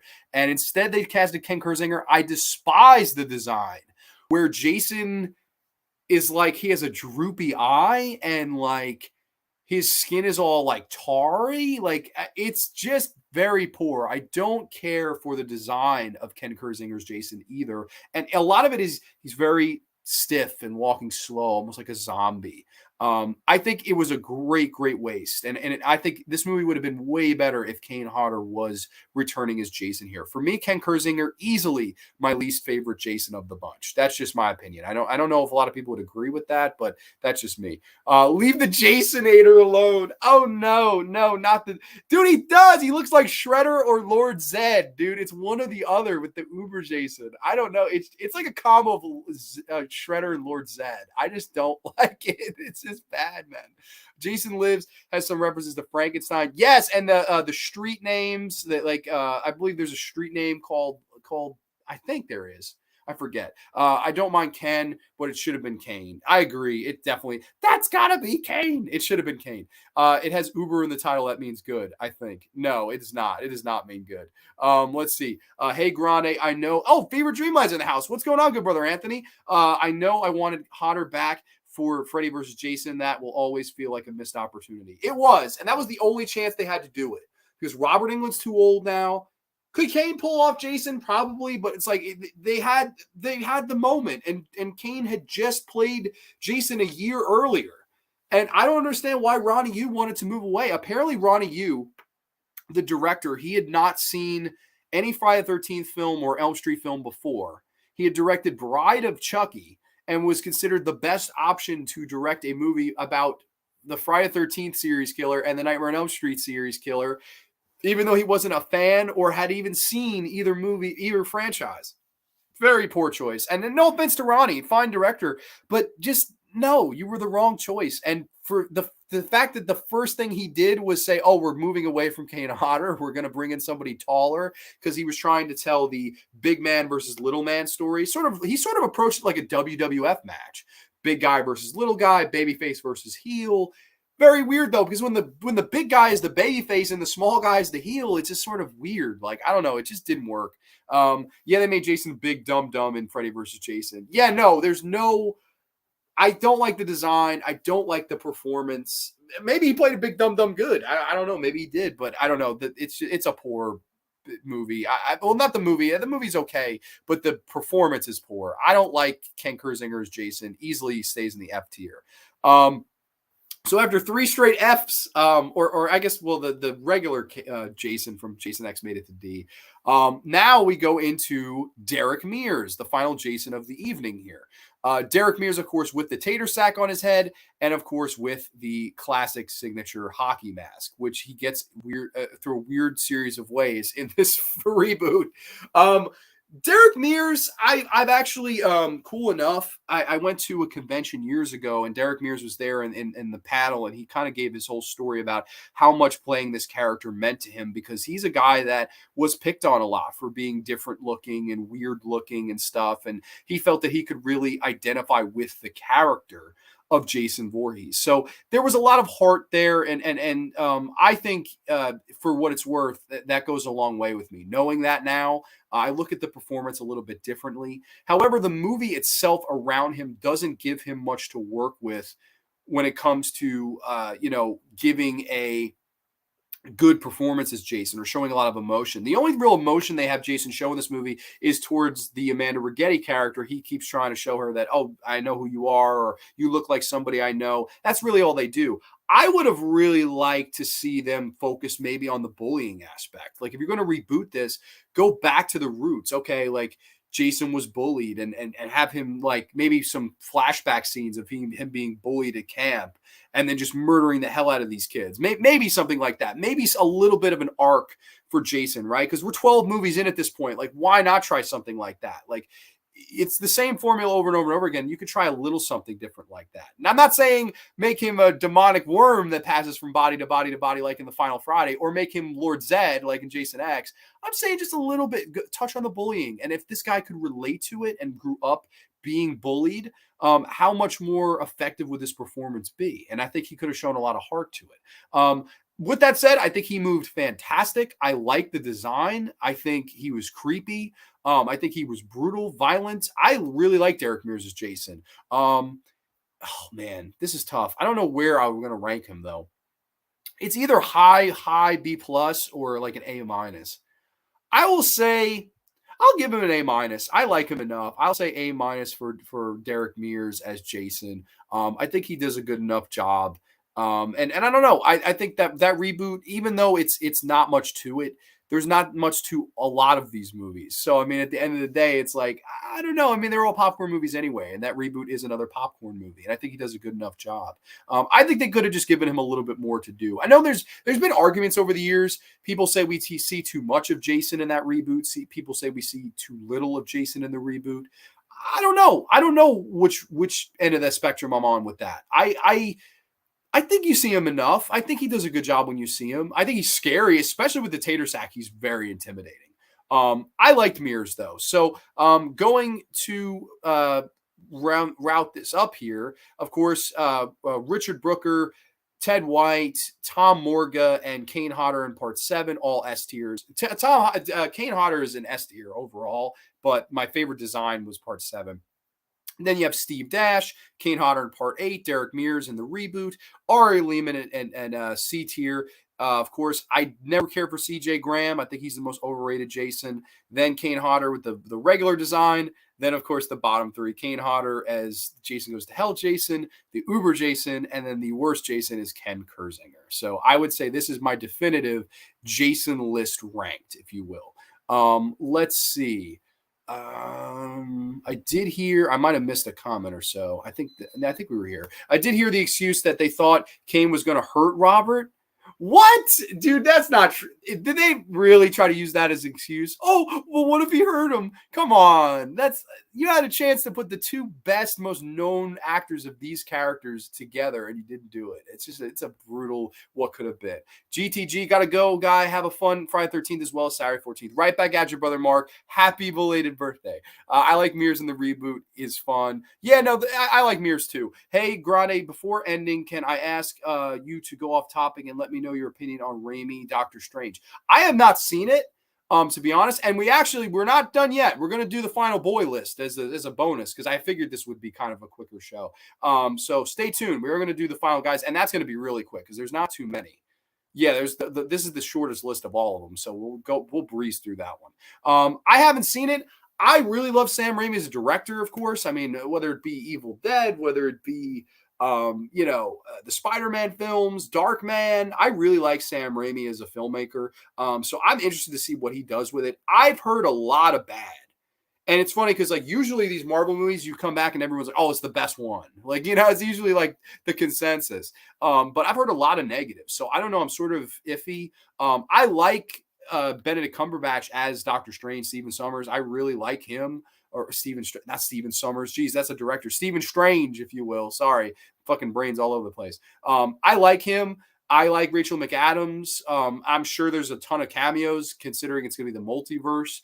I don't know, though. I haven't seen the movie yet, so I can't really judge it yet. Potato Sackhead Jason would be top tier for me as well. I love Tater Sack Jason. I will always love Potato Sackhead Jason. Hell yeah. Okay, we got a lot of that. I'm late. Neon Black Reviews in the Heezy. Mears, though. You like Mears. Okay, cool. I like him, too. Welcome to the show, Neon Black Reviews. All three Tommies and Reckless S. Well, you may just be right along the line there. Okay, I've heard a lot of bad about Strange, too. That means I'll love it. Okay, maybe. Even the thing about Ronnie Yu wanting someone who was taller feels weird. It's Hollywood. They could have had shot hotter at certain angles. Yeah, no, that's a bad mentality. Like the guy had been Jason from 1988. He was Jason for 15 years. and then you just decided, okay, no, we're moving on because I don't think he's tall enough. What? Like, very weird. I don't. I wonder if it. From what I've read, it was Ronnie Yu's call. Ronnie Yu said we need somebody bigger because that's how I want to book this. But I don't know. Like, I don't know if it was somebody at New Line that didn't want Kane.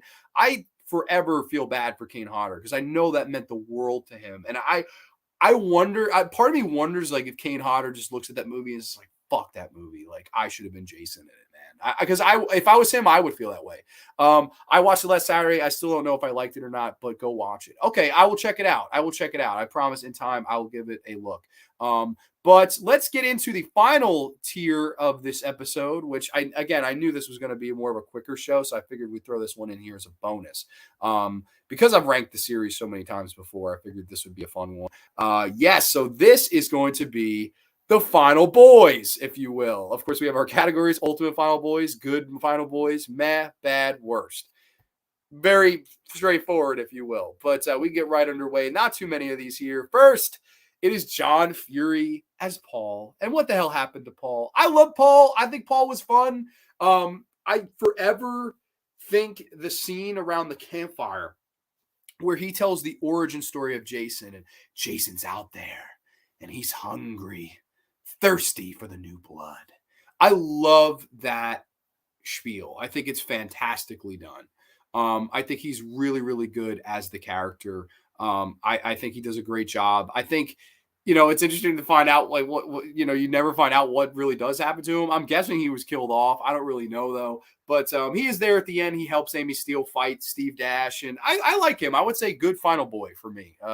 Definitely fun character, good charisma. Love the campfire scene. Definitely a solid final boy. But next up, wow, we have probably the final boy of the series, Corey Feldman as Tommy Jarvis. Yes. Of course, this was a big nod to Tom Savini, what he would have been like as a kid, of course, in naming the character Tommy after Tom Savini. And then Savini does the special makeup effects and all of the masks around his room and monster effects and stuff like that. I just adore this character. I thought it was a really nice character. And I think of the three incarnations of the Corey Feldman, John Shepard, Tom Matthews, I would say Corey Feldman's portrayal is easily the best. I really like him. I love the scenes towards the end where he starts to shave his head and Jason, don't you remember? I love that. I think that's fantastically done. And I love that he double taps Jason after he whacks him with the machete. Die, die, screaming at him to die. He almost loses his mind. I really like how Corey Feldman sells the whole being an innocent young youth at the beginning and kind of completely taking that full 360 around towards the end. He's lost his damn mind. And he's not the same kid that you watch at the beginning of the film. Fast forward to the end of the film, he's completely different. I think that was really, really well acted by Corey Feldman. He did a wonderful job in this movie, and easily the ultimate final boy of the series for me. But up next, we have Mr. John Shepard as Tommy Jarvis in Part 5. Now, I know a lot of people hate Part 5, and they specifically hate the Tommy Jarvis character in Part 5. I'm not one of those people. I really think he does a good job acting here. Of course, he doesn't speak much towards the beginning of the film. They stay true with the whole masks and stuff like that. Like he's still into masks and grotesque things. They drop that completely with the Tom Matthews Tommy Jarvis. That Tommy Jarvis is nowhere to be seen in Part 6. But I like that they kind of bring this stuff back. He's struggling. He's taking drugs to try to make his brain go normal. He's just struggling with all of these things. He's having a hell of a time. I don't know. I think he does a really good job. Of course, people make fun of that. How does he know Kung Fu, Grande? I'm like, I don't know. But I do think I would say his best acting scene in the whole movie is that finale in the barn where he believes he's confronting Jason. And I love Reggie the Reckless yells, Tommy! He yells for him. And he has that great moment where he sort of stares down Jason in the rain. And they have this great shot of Tommy Jarvis as he knows that he has to confront and face his fears. And not only confront and face his fears, but beat them too. And he does beat his fears. Of course, it ends up being an imposter. A lot of people have take issue with that. But to me, it's really not about Jason. It's more about the arc of the Tommy Jarvis character. He had to step up and face his demons, and he does so in this movie, in this final act. And I thought he did a great job. I really enjoy John Shepherd as the character as well. I'm going to have to say another Ultimate Final Boy. And I know a lot of people are going to hate that, but that is what it is. Let's get the comments here. Let's see. Final Guy trope is used to be very popular in those classic horror movies like Van Helsing and Dracula or Sam Loomis in Psycho. Yes. Yeah, I like Tommy a lot. He has a great arc. I agree. In all three of these movies, he has a nice character. Tommy was the best, easily. LMAO Part 5 is actually my favorite from the entire franchise. Mac, add me to your list, buddy. Add me to your list. Friday 5 for life. My favorite Friday the 13th film of all time. I love it. The most boobs, the most kills, the most blood, the most mayhem. The whole fucking swerve at the end of it was Roy, not Jason. The blue stripes, the song. There's a man with no life in his eyes. I mean, Reggie the Reckless, Demon, those damn enchiladas.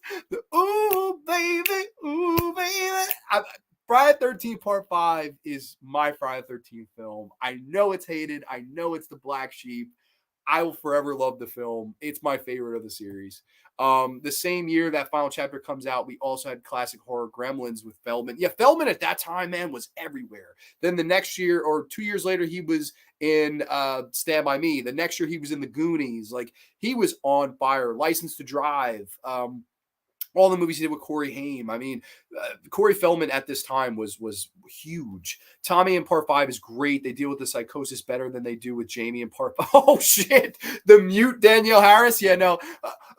Big cookie woman.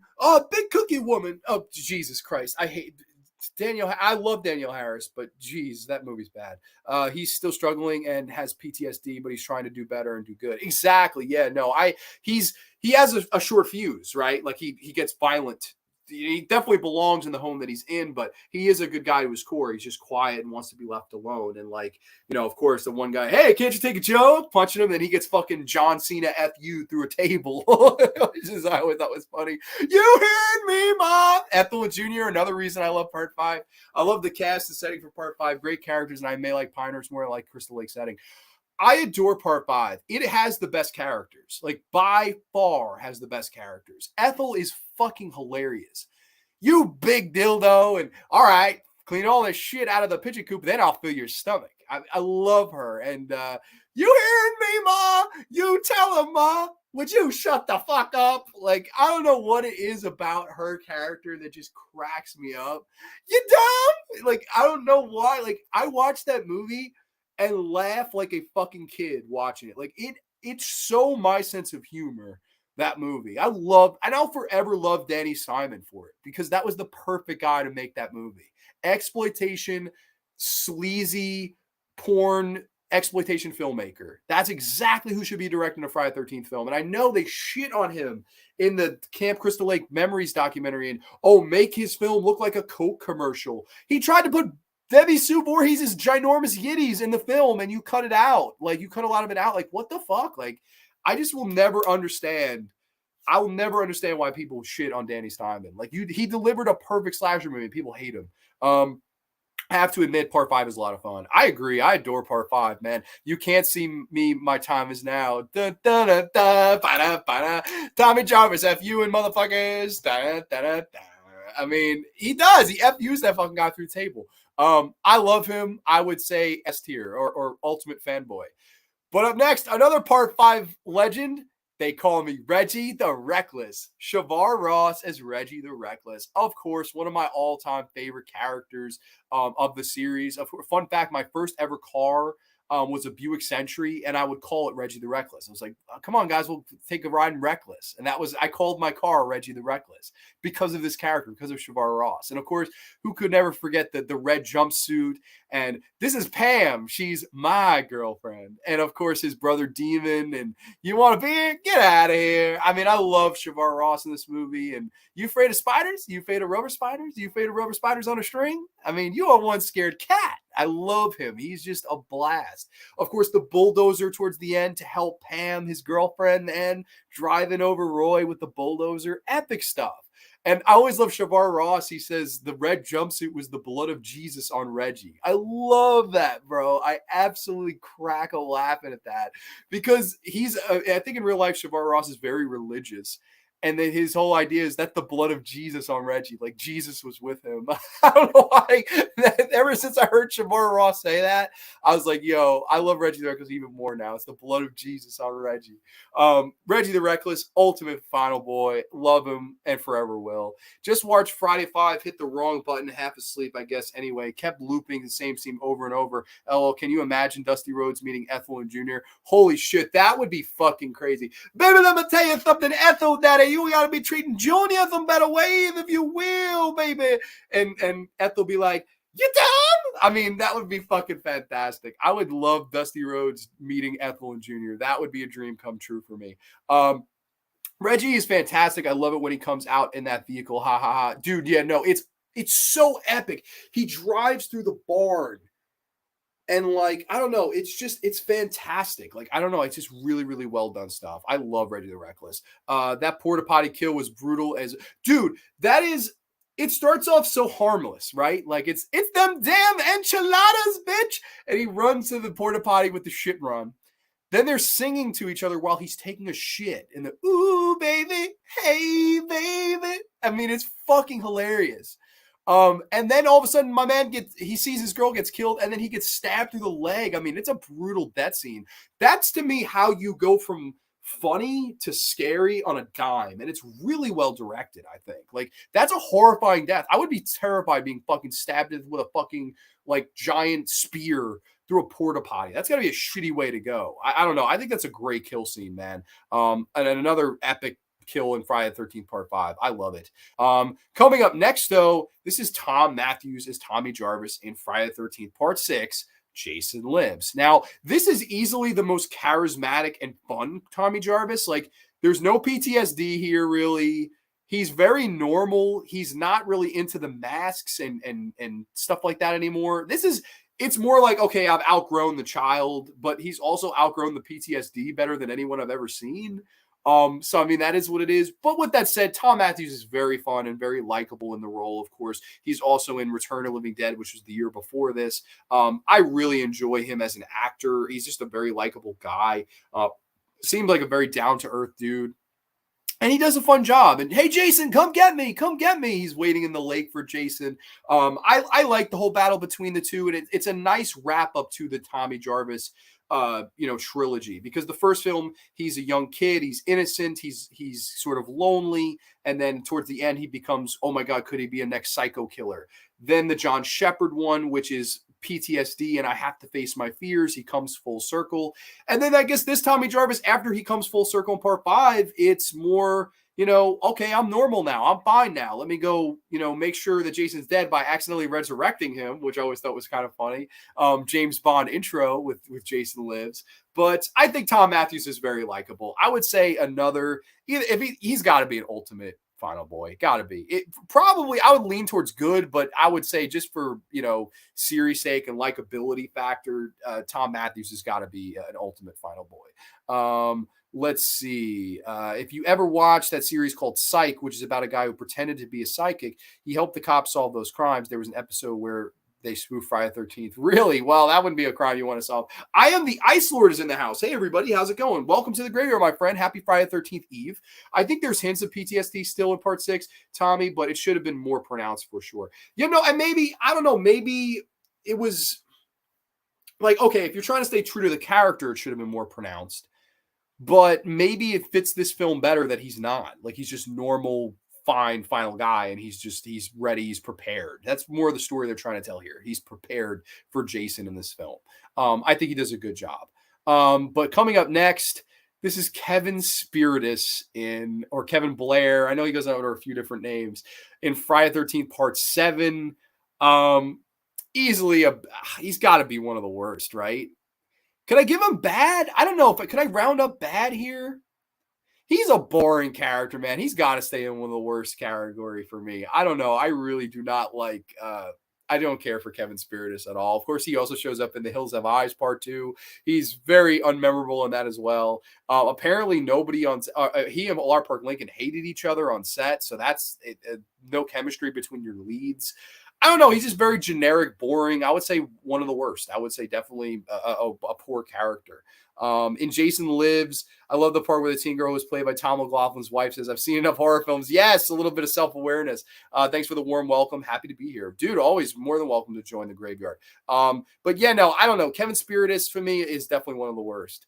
Oh boy. Now this guy, I don't even know his damn name. Now this is the guy from Friday the 13th Part 8. He is the captain's son. And he's supposed to drive this cruise ship on his prom cruise ship. He's supposed to be driving this thing. And oh my God, I don't know. Another just boring as toast character. Like, it's going to be the second straight worst category for me. I really don't care for him. I don't even know his damn name. I think his name in the movie is Sean, but the actor's name I couldn't tell you. And I know, funny enough, he was a last minute replacement because they were filmed. I believe they started 3 days into shooting. They started filming this character with this part with another actor, and he was apparently so bad that they brought this guy in. If you get replaced by this guy, you should never act again. But that being said, this guy fucking sucked too. So I would say he's one of the worst as well for me. I would say he's very forgettable. Okay, he didn't like Lar Park Lincoln. Yeah, no. Apparently, the story is Lar Park Lincoln had a crush on him, and she was like hinting, like, ask me out. And it turned out Kevin Spiritus in real life is gay. And he was like, listen, I'm gay. And she fucking resented him for the rest of the shoot because he didn't want to go out with her. So crazy enough. Part 6 had a great budget, and I love the Alice Cooper song. Oh, The Man Behind the Mask is great. Although the song was made in order to throw shade at Part 5 for not having the real Jason in it. I mean, yeah, no, man. Mac, you and me, we probably have to hear a lot of Friday the 13th Part 5 hate, and that's fine. People can hate it all they want. In my humble opinion, it's a great movie. And I actually like Part 5 more than Part 6, but we're definitely in the minority there. Part 6 is so beloved. Up next, though, it's John D. LeMay and Jason Goes to Hell the Final Friday. Now, could I possibly give a third straight worst or F tier to somebody from Jason Goes to Hell? I could, but it's not going to happen here. I think John D. LeMay is probably the best thing in Jason Goes to Hell. Aside from some of the special makeup effects and kills, he's the best character in the movie. Him and the Duke, I would say. I like the Duke as well. But John D. LeMay, the movie around him is terrible, but he does a good enough job. I always thought it was funny, the scene where he's in the cell and he has the Duke break his fingers for information. I always thought that was kind of funny. For me, he's either meh or good. We'll put somebody in the meh category, though. He's sort of meh. He's probably closer to good, but he had a decent enough charisma. He's the best character probably in the film. Again, the film around him is so poor, it's hard to really put him anywhere and be like, oh, okay, he had this arc or this arc, whatever. I don't know. Didn't care for him very much. Not one of my favorites. This next guy from Jason X, I don't even know who that is. So he's going to stay right where he is. Actually, you know what? We'll put somebody in the bad category just to have somebody in all these categories. I don't know. He's in the bad category because I don't even know who the fuck he is. I feel bad putting him in the worst since I don't know who he is. But lastly, the last person we will rank on tonight's show, it is Jared Padalecki in the reboot/remake. Of course, looking for his sister. And I think he does an okay job. Of course, a lot of people know him from the show Supernatural. That's a very popular show. And he's a good actor. I like Jared Padalecki. I believe the character's name in the movie is Clay. And he's, of course, looking for his sister in similar vein to the character in Part 4. It's a very similar character. But I don't know. He's able to bring a little bit of a personality to this role. And I think he does a smooth job enough. I like the end where he fights Jason in the barn. And then even when Jason jumps up out of the water at the end, his sort of reaction of, oh, shit, I think he does a good enough job. I think he seems sincere enough, a good, cool, calm, collected guy. I would say good. I would say a good final boy. I definitely think he's good enough. So that is all the final boys. Again, we go right down the list. Of course, Trenchy, you called it. My ultimate before I even did it. All three Tommy Jarvises, and of course Shavar Ross as Reggie the Reckless. To me, that's the ultimate for final Final Boys. John Fury, of course, is Paul, and then Jared Padalecki is Clay or good. John D. LeMay, Matt to good. Probably more good. I don't know. We could put him in good. That's fine. That's the only good thing about him and the Duke are the only good thing about Jason Goes to Hell. This Jabroni, I don't even know who you are, but I feel bad. I can't put you worst. Spiritus and the Captain's Son are the worst. I would put them at the fucking bottom because they fucking suck. Those guys stink. Let's see. The Duke would be, if Duke was on there, he would either be good or top because he's one of the most fun things about that movie. I really like him. Stephen Williams is the actor. He does a great job. He's also in House. Steve Miner, another Friday the 13th alum. I know I'm really in the minority on Jason Goes to Hell, but I rank it high for me. Trenchy had it, I believe, ranked pretty high too. Trenchy had it at the bottom with me. Somebody else had it high though. I forget who earlier said it. They like it. I don't know. Jason Goes to Hell is at the bottom for me. Duke is great, but they do nothing with him. Exactly. If the movie was around Duke, who knows? Maybe it could have been awesome. If Jason was Jason, who knows? Maybe it could have been good. I would have done away with Jason's niece or the sister or whatever the fuck they did. I don't know. I like Jason X because it's so stupid. Also, Lexa Dogue, that's her name. I said that I got her name wrong before. I knew it was Dogue, but I forgot her damn first name. No, I had it dead last. Yeah, that's right. I'm sorry. I missed. I know you had it last. You had part 3 lower. Somebody else said they really liked Jason Goes to Hell though. I don't know. Not my cup of tea. But I guess before we go, we could say tomorrow, ladies and gents, a question for you. Which Friday the 13th movie are you watching? I know some people marathon them. I don't know why. I'm sort of leaning towards watching part 7. I always try to watch one I haven't watched in a while on Friday the 13th. And I also try to watch one that's one of the Paramount 8. And this is one of the Paramount 8 I have not watched in a while. So it'd be cool to watch. It's funny enough. Shout out to my friend Don Nice. He sent me this box set. Actually, I think a little over a year ago. It was right when I got out of the hospital from COVID. And he sent this whole box set to me, and it was for free. So, I mean, I owe the world to him. He's the nicest guy ever. I did hook you up. I got a 4K coming your way, Mr. Nice. So if you're watching this, shout out to you, and thank you for the box set. I usually, part 5 and part 4, I probably watch to death the most. I watched the original Monday night because it was the 42nd anniversary. So I watched the original that night. And, man, I got to say, not only is this 4K scan fantastic and is the best the film will ever look, I couldn't believe how good the sound was. I watched with both sounds. I was flipping back and forth, kind of playing like test with the sounds. It was like, I believe it's the DTS HD Master, and they had the 5.1. The 5.1, some of the death scenes and music and sound effects were nuts. I mean, my subwoofer soundbar were going crazy. But then the regular DTS HD audio, incredible. I mean, absolutely incredible. Amazing. Like, arguably one of the best times I ever watched the original film. And it's really the movie that kind of got me into horror. That's a big, launch pad movie for me. I'm watching Joe Briggs on Shudder tomorrow, so I have no idea what movies I'll be watching. Okay, I wonder if he would do a Friday the 13th movie on Friday the 13th. I mean, I would think so, right? Most likely parts 2 through 4, those are my favorites. Yeah, 1 through 5 are the best. To me, the first 5 are the top 5. But order-wise, it'd be like I'd have 5 at number 1, 4 at number 2, then maybe the original or part 2, and then part 3. But I think the first 5 are the best 5, no matter what order you want to put them in. I might try to watch the reboot because it's been a while. Yeah, no, I did that. I believe last Friday the 13th, I did that. The same explanation. I was like, it's called Friday the 13th. Like, I have a hard time watching the Jason Goes to Hell or Jason X or Freddy vs. Jason. Those 3 I don't ever watch on Friday the 13th.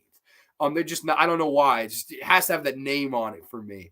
The Friday the 13th reboot, I watched it last Friday the 13th for the same reason, just because I don't watch it that much. So now I don't know. Maybe I'll go part 7 or even part 8. I don't know. Maybe I'll go back to back, 7 and 8 back to back. That'd be something fun to do. Original 1980. Hell yeah, Mateo. I watched it on Monday night, man. To this day, one of my favorite. I think it's one of the best horror movies of all time. That movie is really. It's something that I probably should have touched on in a past show. But anyway, we could talk about it here, I guess, right? I never could understand why that movie will never get the praise that a Texas Chainsaw Massacre or the original John Carpenter Halloween or Black Christmas or Nightmare on Elm Street. It always feels like those movies are put on a higher pedestal than the original Friday the 13th. Maybe they are technically better movies, But I don't know. I think the original Friday the 13th, and I'll never forget this. My friend Nate said this to me, Horror Boy. He had a great point. He said around this time, you had movies like Black Christmas and Texas Chainsaw Massacre and Halloween that they were making dents in the door. But Friday the 13th is really the movie that kicked the door off its hinges. And really the explosion of slasher movies and horror in general in 1981 after the year of that Friday the 13th, came out in 1980. It's astounding to see, the amount of slasher movies. I believe somebody did the math. If you do the math, a slasher movie came out every weekend in the year 1981. I mean, there's over 50 of them. That's insane to think about, but it's amazing because that's how influential and popular that movie was. And everything from the opening, the kids singing, not Kumbaya, but they're fucking might as well be. They're singing and Lord, I love you, and then getting brutally murdered. And did you know that a young boy drowned the year before? Those two others were killed. I mean, the jump scare at the end, the Kevin Bacon arrow through the neck. I think there's so many things iconic in the movie. Um, I don't know. I don't know. There's just something about the original film that it doesn't make sense to me. That it doesn't get its just desserts like a lot of other big original horror movies of that time. I don't know why. Okay, is Sean Cunningham Toby Hooper? No. Is he John Carpenter? No. Is he Stanley Kubrick? No. But like, I still think the original film is like one of the most important horror movies ever made. I really do. But very rarely do you ask somebody, "Hey, what's your favorite Friday the 13th film?" and they'll say the original. It's very rare. I don't know a lot of people that the original's their favorite, but I think it's got to be in the discussion or the argument. I'll give part 8 another chance. Dude, go for it, man. Jason Takes Manhattan. That's dope as fuck. Also crazy as fuck. Yeah, no, it is. It is. It's absolutely crazy, but that's how influential Friday the 13th really was. I agree with Nate, man. It kicked the fucking door off its hinges. It's one of the most influential horror movies of all time. Yeah, I always thought the original Friday the 13th was a slasher that really got the craze started. It was. And it's funny because people say, oh, it ripped off Halloween. Yeah, but I don't think it was as influential as Halloween. Like, I think it has been ripped off more. Like, I really do. I think there's more Friday ripoffs than Halloween ripoffs. I don't know about the math on that. I don't know if somebody wants to check me, but I would dare to say there's more like camp slashers than Halloween ripoffs. That was just be me. I don't know. I could be wrong on that, but I mean, that is what it is. That's neither here nor there. But yeah, no, I had a very fun time doing this. This was a fun show, ranking the final gals, final boys, and of course all the men behind the mask, and Ari Lehman, of course, all the Jason Voorhees. I hope everybody has a safe, happy, healthy Friday the 13th tomorrow. Of course, don't do anything crazy. Don't get into any trouble. It's not a lucky day. It is Jason's day. I wish it was Friday. It is tomorrow. Holy shit, I'm excited. But yeah, no, I'm excited for Friday the 13th. Hope everybody stays safe, watches a Friday the 13th film, and we get our Jason on. I've already got my socks for tomorrow, my Jason socks. I don't know, a hard angle to show it on, but I don't know. I'm a diehard Jason Voorhees fan, so excited to do that. But next week on the show, before we wrap up here, next week on the show is the horror versus episode. Yes, 4 monster mashes, no regrets. And we'll also be doing a very special guest booker segment on how I would book Frankenstein versus Dracula if it was done. It hasn't been done since 1970, and that movie was barely Frankenstein versus Dracula. So we'll be doing a little bit of special guest booker and, of course, reviewing 4 versus films. I won't reveal them yet. I promise I'll reveal them in time. But until then, everybody, again, safe, happy, healthy weekend. Always a million and one good times in the graveyard with y'all. Thank you all for commenting, liking, subscribing, all that good stuff. We're close to 500 subscribers, ladies and gents. When we get there, double giveaway, I promise. But that is going to be all for now. I will catch you next time only on the graveyard. Too sweet peace. Good night, everybody.